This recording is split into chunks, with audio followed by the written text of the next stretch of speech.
In late antiquity, no one could envision that a vast civilization would emerge from the desert landscape of the Arabian Peninsula. But following far-reaching conquests, caliphs and sultans reigned over immense empires through eras of prosperity and of catastrophe. This is 1,000 years of Islamic history focusing on its Middle Eastern heartland. In the 6th century, the Arabian Peninsula was the backyard of great empires, the Persian Sasanian Empire in the east and the Christian Byzantine Empire in the west. The Arab inhabitants of the peninsula were an ethnic and cultural group consisting mainly of nomadic tribes. Most of them were polytheists, worshipping many deities. This was all about to change. Around 570 CE, Muhammad was born in the city of Mecca. According to Muslim tradition, he was chosen by God to serve as the last prophet in a line of prophets including Abraham, Moses and Jesus. Muhammad was to spread monotheism in its true form among the Arabs. Tradition holds that over many years, the Quran was revealed to the prophet in segments and was later compiled into the central book of Islam. At first, Muhammad was persecuted, but after migrating to the city of Medina, an event that marks the beginning of the Islamic calendar, he formed the new religion, consolidated the Muslim community, waged wars against idolaters, and united the Arab tribes into a Muslim nation. Muhammad died in 632. It was a time of crisis. Who would succeed the religious, social, political, and military leader? The question of rightful leadership will continue to be a central theme in the Islamic world throughout the ages. Muhammad's age established the title of Caliph, meaning successor. The first four caliphs, known as the Rashidun or rightly guided caliphs, were chosen one by one based on their affiliation with the Prophet and personal qualities. They held power for 30 years. During this period, the first Muslim state emerged.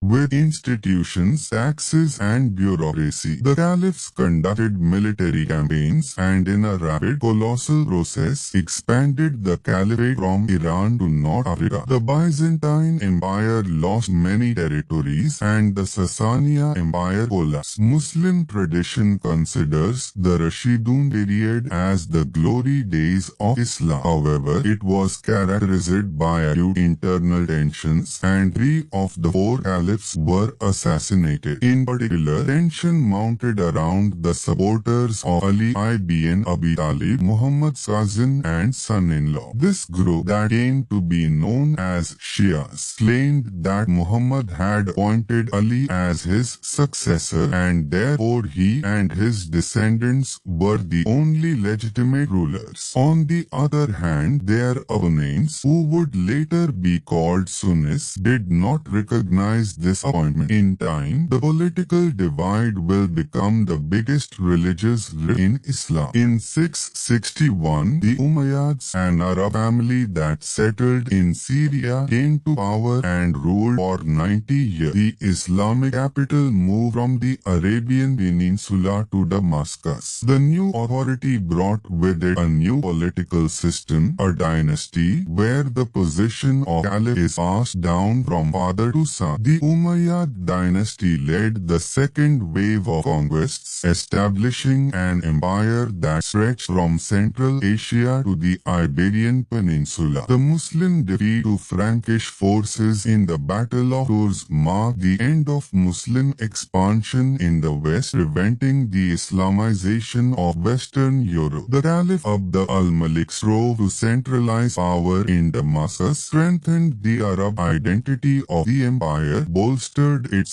administrative system and initiated construction projects, notably the Dome of the Rock in Jerusalem. But social and political divisions, rebellions and civil wars shook the Umayyad Caliphate. In the Battle of Karbala, the Umayyads murdered Ali's son, delivering a resounding and formative blow to the Shias. Finally, in the mid-8th century, the various oppositions to the ruling power Reconquista. In the east, various Persian dynasties ruled at the expense of the Abbasids. Some of them were the engine behind a revival of Persian culture, which received a severe blow with the Arab conquest. The Persian language was reborn and adopted the Arabic script. In 945, the Persian Buyid family took control of Baghdad. Even though the Buyids were Shias, they chose not to oust the Sunni Abbasid Caliph but to limit his power while controlling a confederation spanning Iraq and western Iran. Their presence lasted for more than 100 years. At the same time, the Fatimids gained power. They were an ambitious Arab Shia dynasty that traced itself back to Fatima, Muhammad's daughter and wife of Ali. The Fatimid dynasty spread through North Africa to Egypt, established Cairo as its capital, and from there ruled vast areas. It called for the overthrow of the Abbasid Caliph, managed networks of Shia missionaries, and was suspected of subversive activity causing panic among the Sunni caliphs. The Fatimids ruled their shadow caliphate for an impressive 200 years but failed to defeat Baghdad. In the 10th century, against the backdrop of the political success of Shia dynasties such as the Fatimids and the Buyids, Shia Islam took shape, turning from a collection of political groups into defined religious movements. In the 10th and 11th centuries, political and climatic challenges struck the steppes of Central Asia, stirring the movement of tribes of Turkic peoples. They were nomadic, economically based on horses and other livestock, and excellent mounted archers. Many came into the Middle East. The process was threefold: conversion to Sunni Islam, migration, and political takeover. In 1055, the Seljuks, a Sunni Turkic family, took control of Baghdad and removed the Shia Buyids. They assumed the title of Sultan, which will remain central in the Middle East for centuries to come. The great Seljuks ruled over a wide empire, but similar to the Buyids, they did not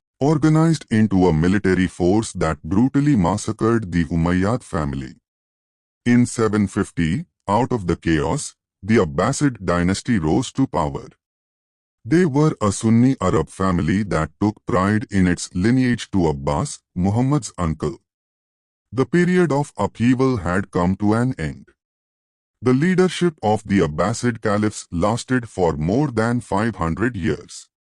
Immediately following their ascension to power, Muslim forces won the Battle of Talas against the Chinese Empire, bringing to a close the advance in the east. The Abbasids seized the expansionist policy, turning their gaze inward to the construction of the caliphate. They moved the capital from Damascus to a new city they built, Baghdad. It soon became known as the largest and most prosperous city in the world. The caliphate served as a fertile ground for poets, writers, physicians, philosophers, and astronomers. Scientific writings in Greek and other languages were translated into Arabic, forming the foundation of massive original scholarship. And so, the Abbasid period is considered the golden age of Islamic civilization. The Abbasid Caliph Harun al-Rashid, known from the tales of Arabian Nights, served as a patron of scholars, maintained diplomatic relations with Charlemagne, and even sent an elephant to Europe, arousing excitement in the Frankish kingdom. But alongside this flourishing, starting from the mid-9th century, the Abbasids in Baghdad lost control throughout the empire, while local Muslim dynasties gained power and encroached on wide territories. Gradually, the Caliph lost political and military power and became a mere figurehead. In addition, Arab exclusivity in the Caliphate weakened as Persian and Turkic elements gradually rose to prominence, deposed the Abbasid Caliph, but controlled him. In fact, the Seljuks defended the Abbasids against the Shia Fatimid threat and became the agents of a Sunni flowering. This indicates the symbolic centrality of the Abbasid Caliph and his role as an exclusive source of legitimacy in the Sunni Muslim world.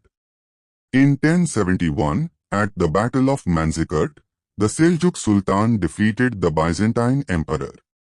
Anatolia was opened to the Turkic tribes. In the following centuries, Greek Christian Anatolia was transformed into a Turkic Muslim land. The most prominent political power of the region was the Sultanate of Rum, a Seljuk branch. The bedrock of modern Turkey was formed. In 1095, while the Islamic Middle East was politically divided, the Crusades were launched under the direction of the Catholic Church. Their declared goal, liberating holy places from the hands of Muslim infidels.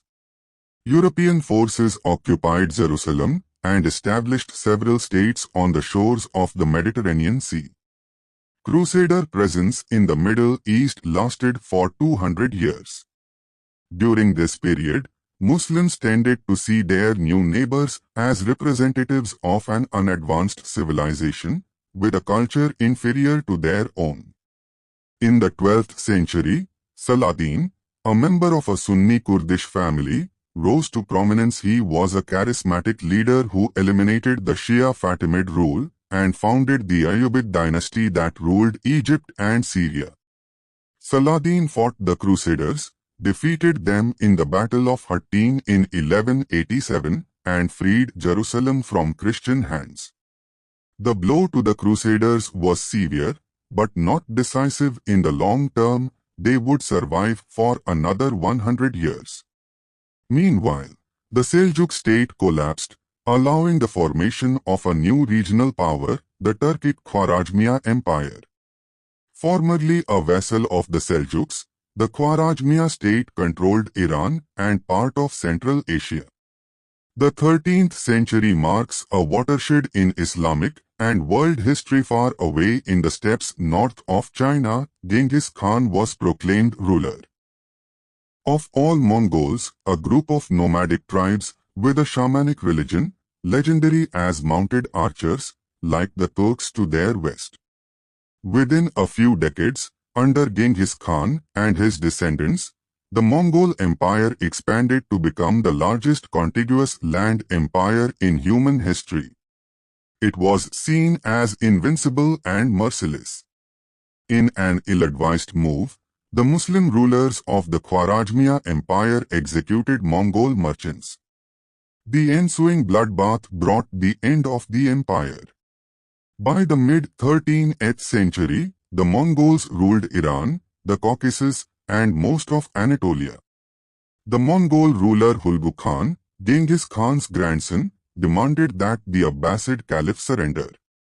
The Caliph refused to submit to the non-Muslim hordes. In 1258, Hulgu besieged Baghdad, razed it to the ground, and massacred its inhabitants. The great library of the city, known as the House of Wisdom, was no more, marking the end of the Islamic Golden Age. The Abbasid Caliph was rolled in a carpet and trampled by horses. 500 years of Abbasid leadership had come to an end. Hulgu turned to Egypt. There, the Ayyubid dynasty of Saladin was overthrown and replaced by a new power, the Mamluk Sultanate. The Mamluks were Turkic slave soldiers who were brought from the steppes, converted to Islam and served as an important military force for Muslim rulers beginning in the 9th century. In 13th century Ayyubid Egypt, this elite warrior class gained political power and slaves became masters. In 1260, at the Battle of Ain Zalut, the Mamluks defeated the Mongols, unprecedentedly halting their advance. The Mamluk Sultan Baibars, who played an important role in repelling the Mongols, also managed to crush the Crusaders, paving the way for their final collapse. This double victory earned the Mamluks the image of the defenders of Islam. It was further strengthened as Baibars re-established the Abbasid Caliphate in Cairo, though it played a marginal role. The Mamluks continued to rule for 250 years. By the end of the 13th century, the Mongol Empire splintered into local Mongol dynasties, led by the descendants of Genghis Khan. Some of these dynasties, as well as many of the elites, converted to Islam and adopted Turkic dialects.